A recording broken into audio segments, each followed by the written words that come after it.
Dan bahkan dikabarkan bahwa dia juga merampok harta beberapa orang. Bukankah itu lebih liar daripada Qin Chen? Ucap Mu Ye. Penatua Agung menyipitkan matanya dan berbicara dengan dingin. Ketika dia berkata, tidak ada yang berbicara lagi. Mu Ye, pergi dan bawa Qin Chen itu, juga Nan Tianyi dan Feng Liuyun, mereka juga muridku. Agak terlalu berat untuk berlutut di sana, tapi kali ini, itu pelajaran bagi mereka. Dan biarkan mereka tahu apa artinya menjadi seseorang, di atas langit, masih ada langit. Suara Penatua Agung jatuh dan dia melambaikan tangannya dengan lembut. Aura tak berujung zaman kuno segera hancur, dan pengekangan pada Nan Tianyi dan Feng Liuyun segera membuat suara berderit, dan kemudian meledak dengan keras. Sungguh kekuatan yang sangat kuat. Gumam Qin Chen mengangkat kepalanya, dia merasakan kekuatan yang luar biasa, dengan kekuatan tertinggi, bahkan aura konyolnya sendiri tidak dapat melawan sepenuhnya. Ini adalah master yang tak tertandingi. Qin Chen tahu betul bahwa dengan kekuatannya saat ini, bahkan seorang raksasa sage surgawi di puncak jangka menengah, dia tidak akan pernah bisa dengan mudah melanggar batasan yang ditetapkan olehnya, tetapi metode ini telah melampaui imajinasi orang normal. Apakah itu adalah seorang sage surgawi puncak? Fikir Qin Chen segera tahu bahwa ini adalah ahli teratas dalam divisi pemurnian. Tentu saja, jika Qin Chen bersedia, pihak lain pasti tidak akan dapat dengan mudah melanggar larangannya hanya dengan energi suci. Tetapi karena dia juga adalah murid Tiangong, tujuan Qin Chen telah tercapai, dan tentu saja dia tidak akan melakukannya. Sebuah suara terdengar, "Kalian berdua, setelah pertarungan ini, kamu juga harus tahu apa artinya menjadi seseorang di luar sana. Masih ada langit di atas langit. Jangan berpikir bahwa Anda bisa menjadi sombong karena Anda telah bergabung dengan Tiangong. Anda hanya sedikit berbakat. Di masa depan, di mana Anda benar-benar dapat pergi, semuanya tergantung pada dirimu sendiri."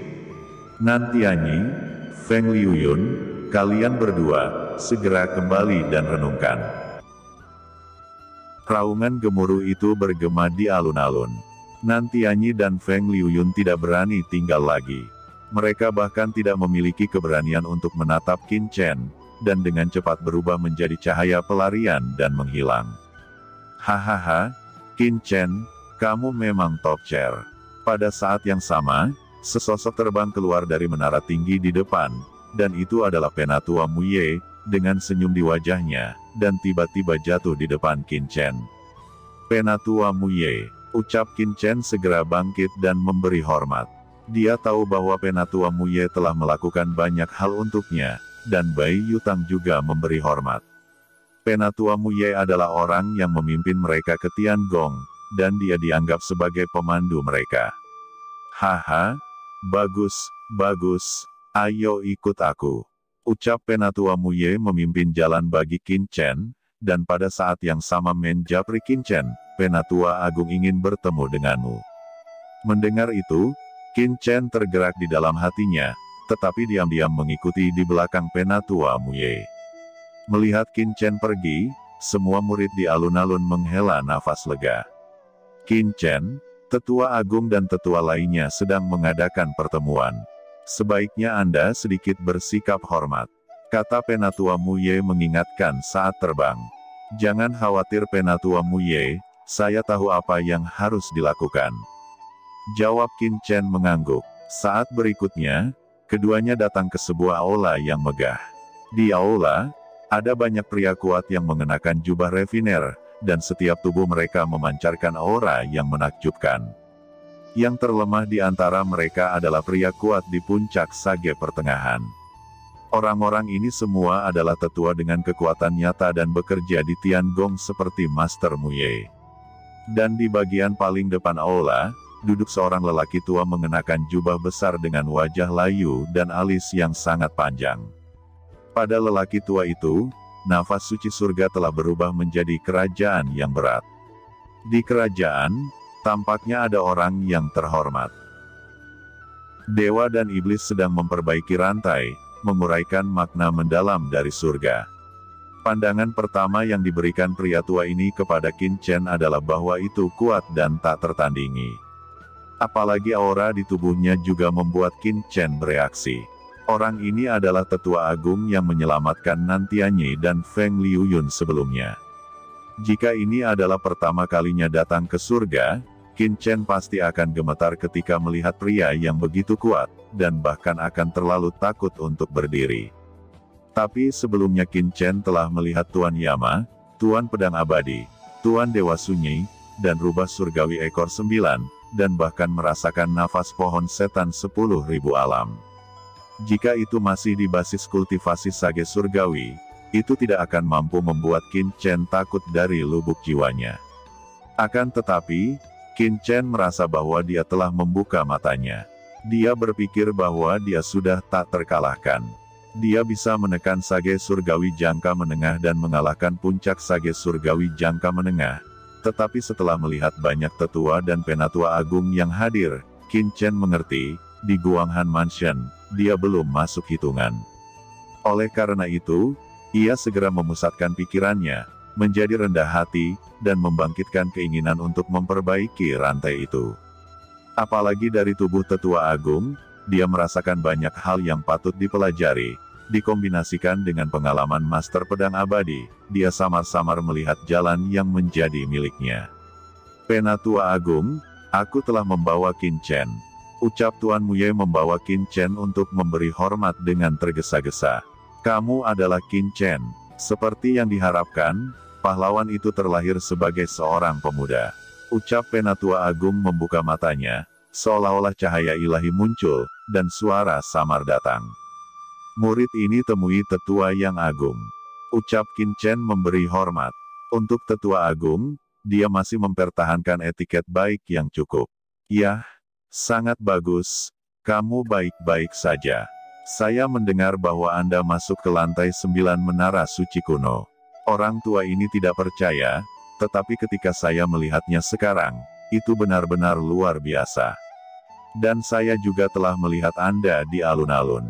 Membiarkan Nantian dan Feng Liuyun berlutut, apakah Anda tahu mengapa kami tidak menghentikan Anda untuk melakukannya?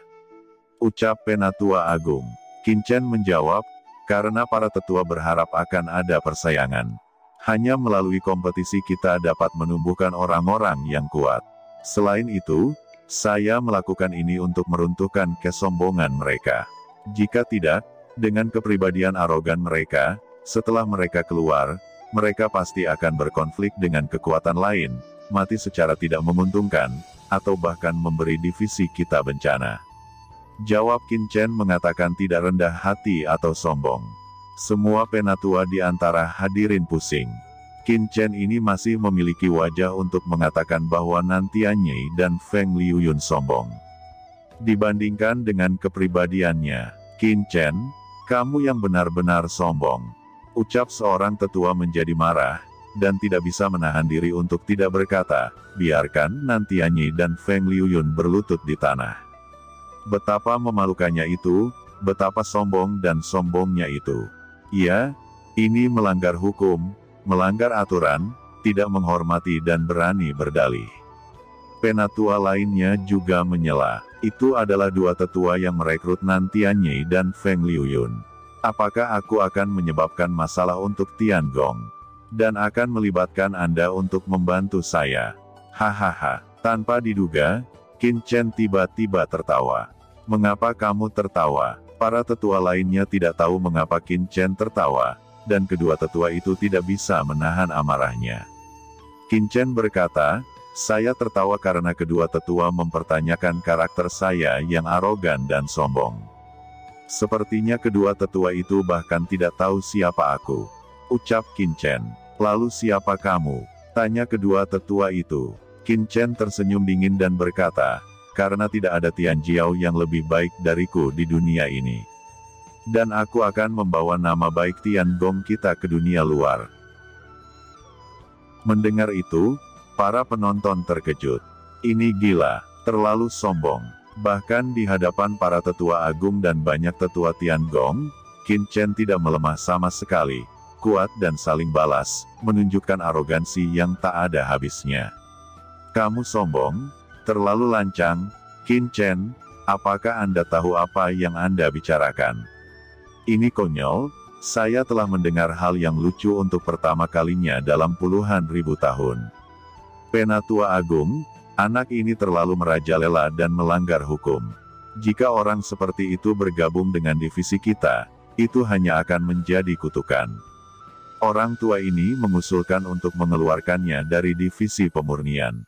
Ini hanyalah bencana. Kamu terlalu berlebihan, ucap Tuan Muye tiba-tiba berdiri dan berkata dengan marah. Apa yang berlebihan? Kamu juga mendengar apa yang dikatakan anak ini, dia sama sekali tanpa hukum. Ucap tetua itu meraung lagi dan lagi. Penatua Agung, saya tidak menyalahkan penatua ini, lagi pula, penatua ini yang telah memperbaiki rantai selama puluhan ribu tahun, hanyalah seorang sage surgawi di puncak jangka menengah. Dia mungkin tidak akan pernah mengerti seberapa kuat seorang Tianjiao seperti saya, dan apa yang akan saya bawa ke Tiangong. Lagi pula, bagaimana semut bisa memikirkan naga, dan bagaimana katak bisa mengetahui luasnya langit, jadi aku tidak menyalahkannya, tapi hanya kasihan padanya. Mendengar itu, semua penatua pingsan, mata mereka membulat. Apakah otak Qin Chen ini tidak normal? Dia adalah murid yang baru saja dipromosikan. Bahkan berani berbicara sombong seperti itu pada seorang tetua. Meskipun penatua ini adalah salah satu penatua terlemah, bagaimanapun, dia adalah seorang penatua. Bocah nakal, apakah kamu pikir jika kamu dapat menekan Nantianyi dan Feng Liuyun, kamu bisa menjadi bodoh dan mendiskreditkan orang tua ini? Semut sepertimu, lelaki tua ini bisa membunuhmu dengan satu gerakan. Ucap Elder Marbel meraung, amarahnya membara tidak seperti sebelumnya. Apa? Kamu dapat membunuh Ben Sao dengan satu gerakan? Sayangnya, kamu tetap katak dalam sumur, dan tidak tahu seberapa tingginya langit. Jangankan membunuhku, jika kamu bisa membuat Ben Sao terluka dalam satu gerakan, maka Ben Sao akan berhenti dari divisi pemurnian dan menyerahkannya ke tanganmu. Apakah Anda berani mencobanya? Ucap Qin Chen berkata dengan bangga, dan tiba-tiba berdiri tegak. Semua tetua memandang Qin Chen dengan rasa tak percaya. Mereka hanya merasa bahwa Qin Chen ini gila. Dia sebenarnya berani menantang seorang penatua.